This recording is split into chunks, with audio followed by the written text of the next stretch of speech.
चलो ये बता दिया हमने, ठीक है।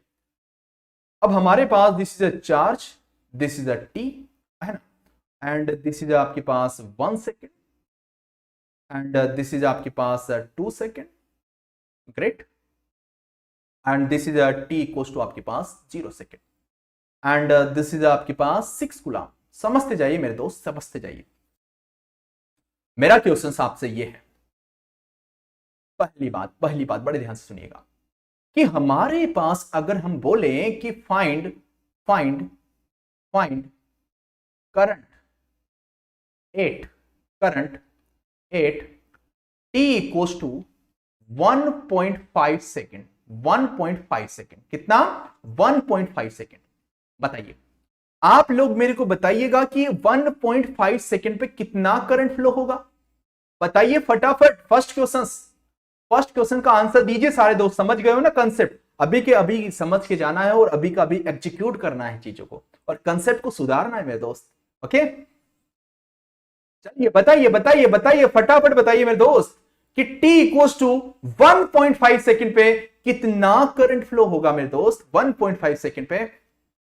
सारे बच्चे यार चैट बॉक्स में बताइए यार, मतलब कोई रुकना नहीं चाहिए, कोई रुकना नहीं चाहिए। चलो ग्रेट, अच्छी बात है। अरे वाह, कुछ बच्चे कंसेप्ट नहीं सीखे हैं, अभी भी सीखे नहीं हो आप लोग। अरे मेरे भाई, t इक्वल्स टू, अगर मैं बोलूं आपसे कि भाई t इक्वल्स टू 1 सेकेंड है, 2 सेकेंड है, और उन्होंने पूछा है 1.5 सेकेंड, तो भाई साहब 1.5 सेकेंड यहीं पे होगा ना। तो 1.5 सेकेंड पे देखो मेरे भाई, चार्ज कांस्टेंट है मेरे भाई, कांस्टेंट है। अगर ये कांस्टेंट है तो आपको करंट का डेफिनेशन पता है मेरे भाई, I of T equals to D Q by D T. क्या होता है दोस्त? D Q by D T. तो भाई साहब डी बाई डी टी आपने किया, तो भाई साहब आपके पास ये तो कांस्टेंट है ना, ये तो कांस्टेंट है मेरे भाई, ये तो कांस्टेंट है। 6 तो आपका कांस्टेंट है। अगर ये कांस्टेंट है, this is a 6, this is a constant, और कांस्टेंट का डिफरेंशिएशन क्या होता है मेरे दोस्त? 0 होता है। तो 0 एम्पियर करंट होगा मेरे भाई, 0 एम्पियर। मजा आया? चलो अब हम आपसे दूसरा क्वेश्चन पूछते हैं, इसी डायग्राम के अंदर सेकंड क्वेश्चन, बस क्लियरिटी होनी चाहिए कंसेप्ट की। Okay, find current eight 0.5 second, 0.5 second. चलिए अब लोग बताइएगा, बताइए सारे बच्चे बताइएगा, लेकिन गलत नहीं होना चाहिए, एक भी आंसर आप लोगों का गलत नहीं होना चाहिए। बताइए कि आपके पास जो करंट होगा 0.5 सेकेंड पे कितना होगा मेरे भाई? कोई बता सकता है? मेरे भाई? गलती क्या है हमारी वो सीखिए। आप गलती वही कर रहे हो, आपको बार बार सिखाया है मैंने मेरे भाई, I equals to Q by T मत लगाओ, लेकिन आप सुधरोगे नहीं। सर चार्ज हमारे पास, हमने मार दिया अपने हिसाब से, कुछ भी मार दिया सर। अगर 0.5 पे मारा तो हमने यहाँ पे 3 गुलाम मार दिया सर, हम बहुत खतरनाक है सर। हमने क्या किया कि यहाँ पे सर हमारे पास 3 गुलाम था। अरे वाह क्या बात है, आप तो जबरदस्त हो सर। हमने 3 गुलाम मार दिया और टी मारा 0.5, और हमने कर दिया सर 30/5। देखो ना सर, 6 एम्पियर हमने करंट फ्लो करा दिया। अरे वाह, बहुत अच्छा काम कर रहे हो दोस्त, अच्छा काम नहीं कर रहे हो। दिस इज अ रॉन्ग ना यार, मतलब मैं बोल रहा हूं इस फॉर्मूले को यूज मत करो। कितनी बार समझाऊं? मत करो। तो सर क्या करें? तो क्या करें, समझ में ही नहीं आ रहा। चलो हम समझाते हैं आपको। मेरे भाई, जब भी आपको ऐसा ट्राइंगुलर शेप दिखता है, पहले तो दूसरा कंसेप्ट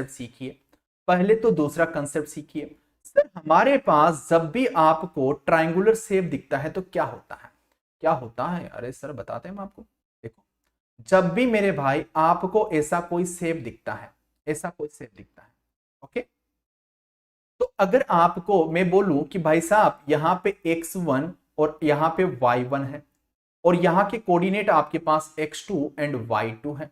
अगर कोई भाई साहब बोले कि आपके पास इसका इक्वेशंस बता दो, तो भाई साहब इसका इक्वेशंस क्या होगा? स्लोप निकाल दो बेटा, स्लोप निकाल दो। क्या करोगे? स्लोप निकाल देंगे सर।